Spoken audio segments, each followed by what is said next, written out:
Okay, some people wonder, why bother swapping to the SRT8 or the Brembo brakes that come on the SRT8.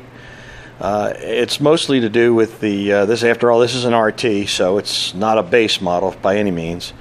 So these are brand new rotors that I had gotten for the before I came across a set of Brembos.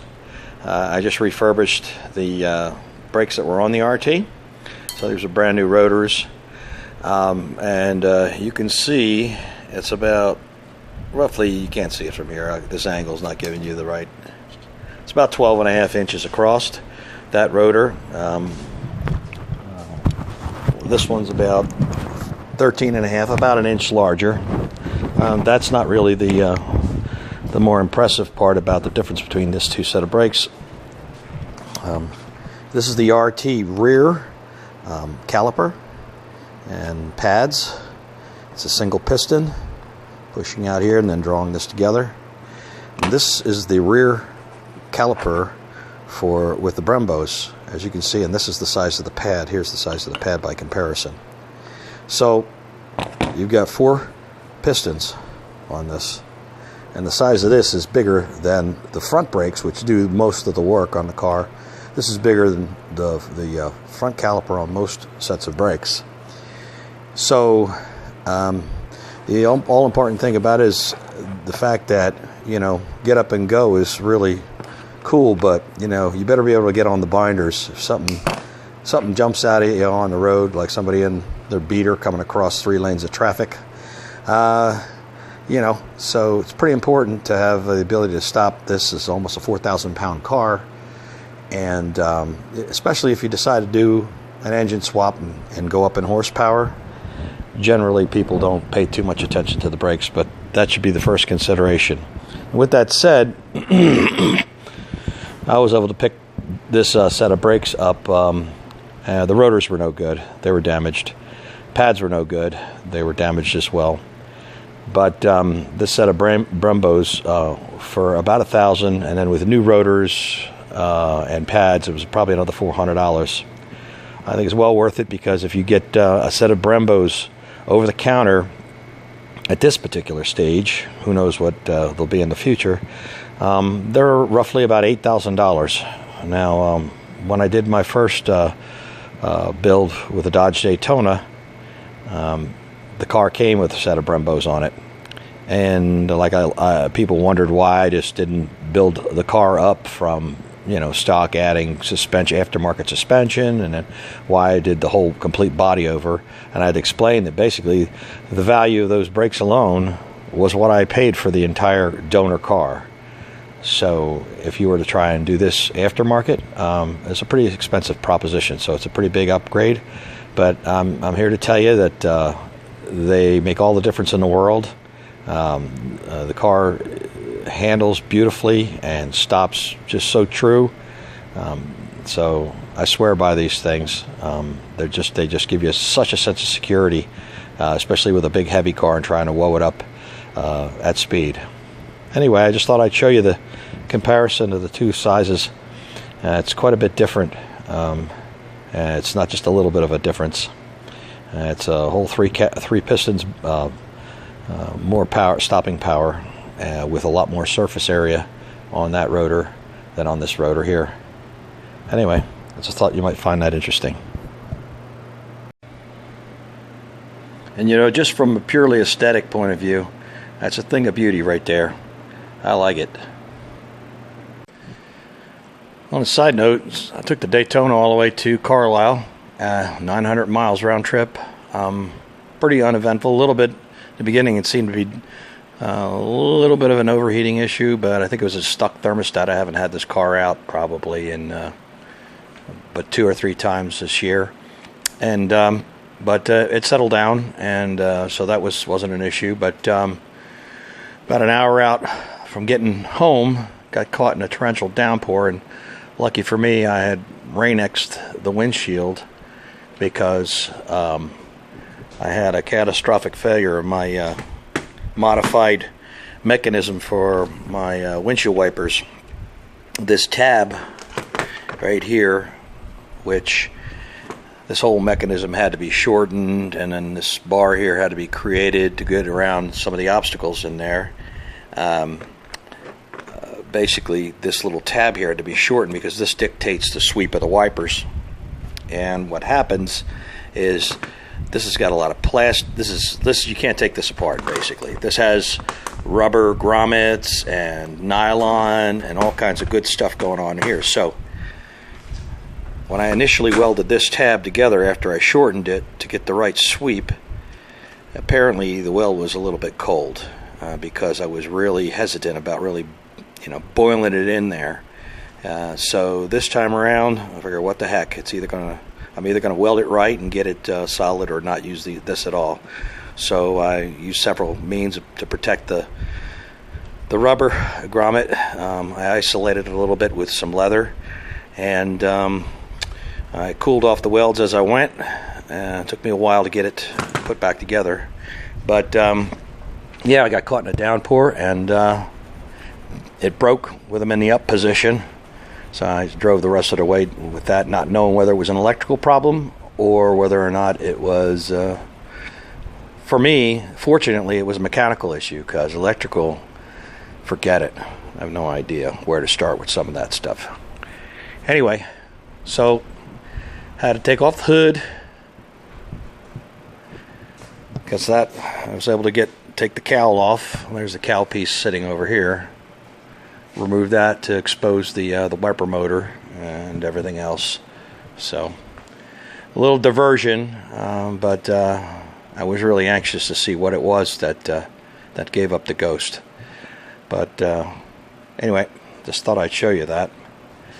You want to find out, what's going to shake loose. Take a vehicle on a 900-mile drive. It'll show you exactly what's loose. Anyway, that's that. Just thought I'd give you a little before and after on these front brakes. This is the RT setup over here. It's the last corner of the car to be changed over. And this is what it looks like with the Brembos on there. It's quite a bit of an improvement. So I like it. Anyway, just thought I'd show you the difference. Okay, so I finally got this corner done. So all four corners are done now. I got the brakes back on the car, and I got a new master cylinder to go with a new brake booster. So hopefully there won't be any more issues with the system. Anyways, so now I got to get that two halves of the hood put together, get the hood remounted on the car, and then get this down on some tires. And so I could move it into the other room and get going on the body work. But that's where I am right now.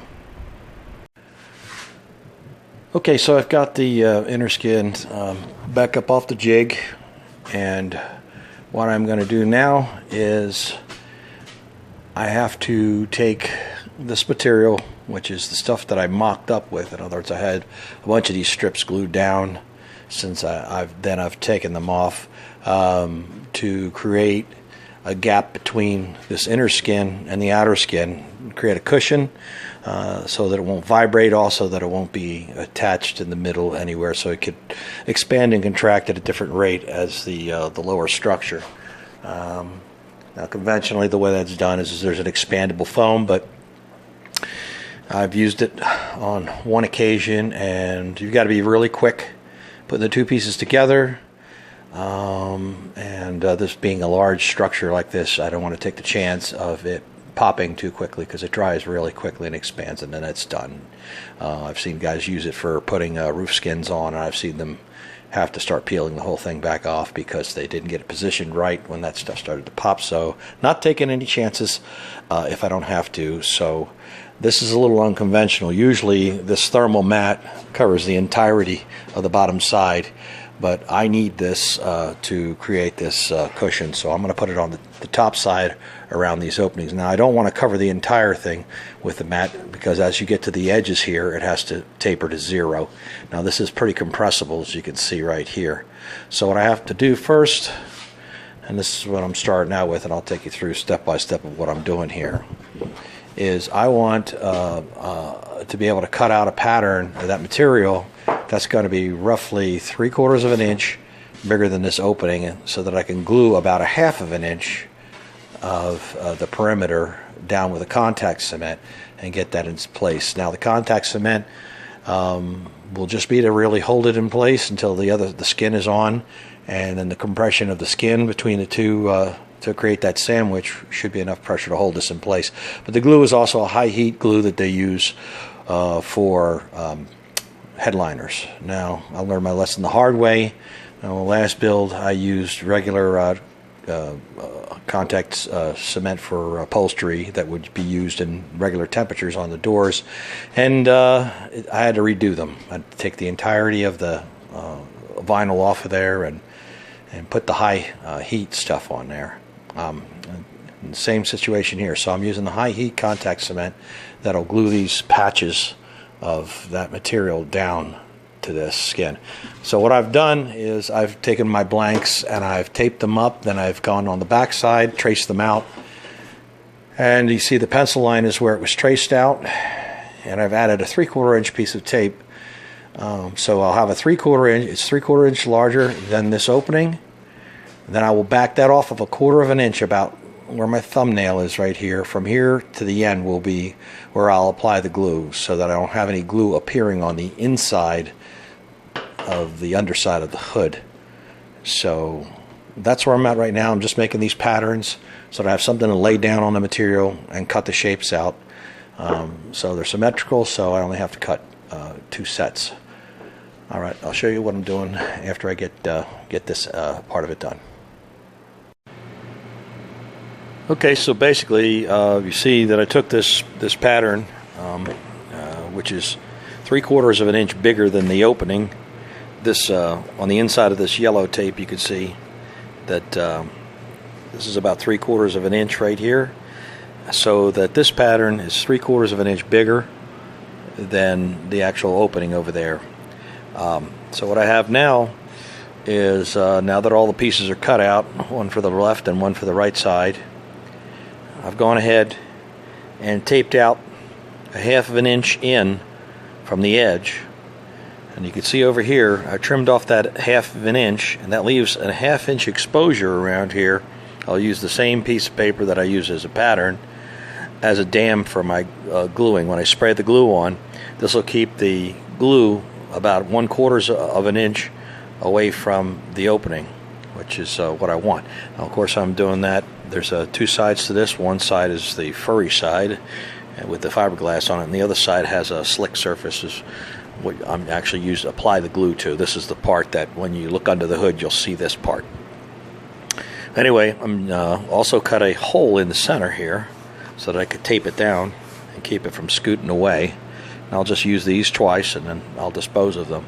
But it's a good way to create just a perimeter dam for the glue. And over on the hood inner liner itself, I'll have to put some masking tape on this side over here to keep the glue from cobwebbing and whipping around to the inside and sticking to the underside, which it tends to do. Contact cement has a tendency to dry in the air sometimes and create, like I said, cobwebbing. So I'll have to deal with that next. But anyway, I just wanted to show you how I'm approaching, gluing these or applying the spray glue to this. Okay, so the next step I had to take and dam up these holes so that the glue doesn't spray through and get all on the underside, which is the visible side. So the holes are all dammed off now, and I've also added these registered tapes here, which are exactly 3/4 of an inch off of the edge, which these panels are 3/4 of an inch bigger than the hole, so that the long side and then a short side over here, I nest it in the corner and stick it down, and hopefully that puts it in the center of that hole and doesn't expose any of the glue. We'll see how it works out. Anyway, just thought I'd show you that part of the process too. So this is what it looks like with all the pads glued into place on the top side, and And this is how it'll appear when you open the hood. You see the finished side here. Smooth. Anyway, the next stage is to put the two halves together and then remount it on the car. And then it'll be time to push the car into the paint room behind me right here. But it's Saturday afternoon, and I think I'm going to call that a wrap for this week in this video. So thanks for watching.